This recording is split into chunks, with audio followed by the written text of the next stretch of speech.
300 कोटींच्या जमिनीचं खरेदी खत आणि स्टॅम्प ड्युटी फक्त 500 रुपये. व्यवहार होता राज्याचे उपमुख्यमंत्री अजित पवार यांचे सुपुत्र पार्थ पवार यांचा. तेच अजित पवार जे अवैध काम रोखणाऱ्या IPS महिला अधिकाऱ्याला फोनवरून धमकावत होते. त्याच अजित पवारांचे सुपुत्र आहेत पार्थ पवार. त्यांची मुळशी तालुक्यातल्या मौजे मुंढवामध्ये 300 कोटींच्या जमिनीची खरेदी खत नोंदणी झाली. नियमानुसार आता ज्यांनी असे व्यवहार केलेले आहेत त्यांना माहिती असेल की स्टॅम्प ड्युटीसाठी किती पैसा खर्च होतो. या 300 कोटींच्या व्यवहारासाठी 21 कोटी रुपये स्टॅम्प ड्युटी भरणं अपेक्षित होतं, पण प्रत्यक्ष त्यांनी नाममात्र 500 रुपये स्टॅम्प ड्युटी भरलेली आहे. 21 कोटी रुपये कुठे आणि फक्त 500 रुपये कुठे? आता 21 कोटी रुपये माफ कसे झाले असतील तर कशासाठी झाले? राज्याचे उपमुख्यमंत्री त्यांचे तीर्थरूप आहेत म्हणून झालेत का? ते फक्त उपमुख्यमंत्री नाही आहेत, ते राज्याचे अर्थमंत्री आहेत. आणि मग 21 कोटींची स्टॅम्प ड्युटी माफ होतेच कशी?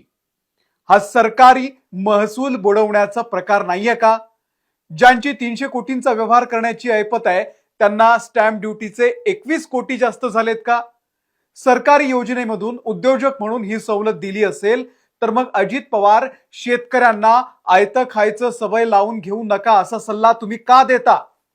आता याही पुढे जाऊन ही जमीन जी 300 कोटींमध्ये विकत घेतलेली आहे ती जमीन 1800 कोटींची होती आणि फक्त 300 कोटींमध्ये तिचा व्यवहार कसा झाला असाही सवाल अंबादास दानवे यांनी विचारलाय. महारत्नांची जमीन लाटल्याचाही आरोप होतोय. अजूनही बरेच गंभीर आरोप आहेत. नेमकं प्रकरण काय जरा सविस्तर समजून घेऊयात या व्हिडिओमधून. नमस्कार, मी अमोल किन्होळकर. आपण पाहत आहात महाराष्ट्र टाइम्स ऑनलाईन. आपल्याला पुण्यातलं मुरलीधर मोहोळांचं प्रकरण माहितीच आहे. अजूनही ते जैन बोर्डिंगचं प्रकरण गाजतंय. प्रचंड आंदोलन उभं राहिलं आणि त्यानंतर दबाव टाकल्यानंतर जैन बोर्डिंगचा तो व्यवहार रद्द करण्यात आला. आता राज्याचे उपमुख्यमंत्री अजित पवार यांचे चिरंजीव पार्थ पवार यांचंही असंच एक प्रकरण बाहेर आलंय. पण हे तर त्यापेक्षाही गंभीर आहे. पार्थ पवार यांच्या अमिडिया होल्डिंग्स LLP कंपनीनं तब्बल 1804 कोटी रुपये बाजारभाव असलेली जमीन फक्त 300 कोटी रुपयांमध्ये विकत घेतली असा गंभीर आरोप होतोय. आता यावरती पार्थ पवारांचं म्हणणं आहे की आम्ही काही चुकीचं केलेलं नाहीये. सुरुवातीला त्यांचं नेमकं काय म्हणणं हे मुद्दाम सांगितलं म्हणजे आता मी तुम्हाला नेमकं हे प्रकरण काय, आरोप काय ते जास्त कळेल. तर हा व्यवहार पार्थ पवार संचालक असलेल्या अमिडिया होल्डिंग्स LLP या कंपनीने केलाय. या कंपनीमध्ये पार्थ पवार यांचे मामे भाऊ आणि आमदार राणा जगजितसिंह पाटील यांचे चुलत बंधू दिग्विजय पाटील यांचे पार्थ पवार पार्टनर आहेत. या कंपनीने ही जमीन कमी किमतीमध्ये घेतली असा आरोप आहे. बरं, इतक्यावरच हे प्रकरण थांबत नाही तर सरकारी धोरणाचा पुरेपूर फायदा उठवल्याचाही यामध्ये आरोप होतोय. या व्यवहारामध्ये तब्बल 21 कोटी रुपयांची स्टॅम्प ड्युटी सुद्धा माफ करण्यात आलेली आहे आणि फक्त 500 रुपयांची स्टॅम्प ड्युटी भरत हा व्यवहार पूर्ण करण्यात आलेला आहे. यामध्ये सगळ्यात धक्कादायक बाब म्हणजे या व्यवहारानंतर फक्त 2च दिवसात स्टॅम्प ड्युटी माफ करण्याचा निर्णय घेण्यात आलाय. वास्तविक पाहता या व्यवहाराची फाईल ही इतक्या वेगानं कशी फिरली आणि आता त्यावरही प्रश्नचिन्ह उपस्थित आहेत. आता हा व्यवहार कोणत्या परिसरातला झाला तेही ऐका. पुण्यातला अत्यंत प्रतिष्ठित परिसर कोरेगाव पार्क आणि मुंडव्याचा परिसर, या परिसरात 40 एकराची सरकारी जमीन आहे. सगळे नियम धाब्यावरती बसून खरेदी करण्यात आली ही जमीन. त्यामुळे पार्थ पवार सध्या अडचणीत आलेले आहेत आणि त्यांचे वडील उपमुख्यमंत्री अजित पवार हे सुद्धा अडचणीत आलेले आहेत. अजित पवार हे राज्याचे अर्थमंत्री आहेत आणि प्रकरण सरकारी महसूल बुडल्याचं आहे हे सुद्धा लक्षात घ्यायला पाहिजे. आता या सगळ्यामध्ये अजित पवार विरोधकांच्या निशाण्यावरती आहेत. माजी विधान परिषद विरोधी पक्षनेते अंबादास दानवे यांनी अजित पवारांना आरोपीच्या कटघड्यामध्ये उभं केलेलं आहे. उपमुख्यमंत्री महोदयांचे सुपुत्र पार्थ पवार यांची अमेडिया ही कंपनी जिचं भाग भांडवल 1 लाख रुपये आहे. या कंपनीला सुमारे 1800 कोटी बाजार मूल्य असलेल्या जमिनीची 300 कोटींना खरेदी करता आली. हा झोल आता अजित पवारांनी किंवा पार्थ पवारांनी महाराष्ट्राला सांगावा. गंमत तर पुढे आहे. एवढ्यावरच हा प्रवास थांबला नाही तर या कंपनीनं रिअल इस्टेटचे भाव गगनाला असलेल्या पुण्यातल्या कोरेगाव पार्क येथे चक्क IT पार्क आणि डेटा सेंटर उभारण्याची तयारी चालवली. 1 लाखाचं भांडवल असलेल्या या कंपनीला हे कसं काय शक्य झालं तेही महारवतनाची जमीन असताना हे आता पार्थ पवारांनी समोर येऊन सांगावं, जेणेकरून इतर तरुणांनाही त्यांच्या या यशाचं गमक कळून येईल, असं अंबादास दानवे यांचं म्हणणं आहे. तर दुसरी बाब, सरकारी यंत्रणा ही कशी काय तत्पर झाली, कमाल झाली आहे.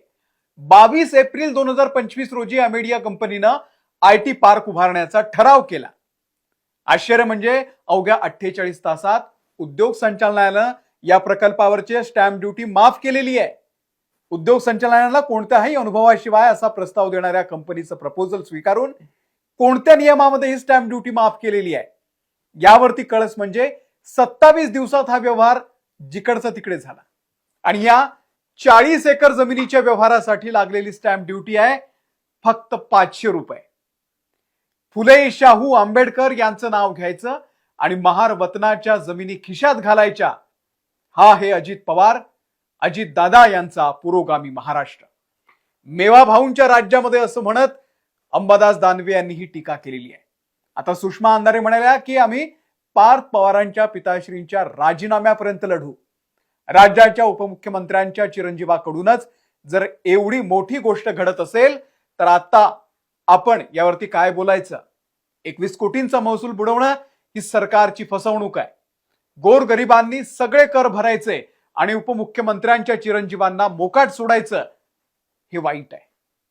पक्ष म्हणून आम्ही भूमिका घेऊ तेव्हा सळो की पळो करून सोडू.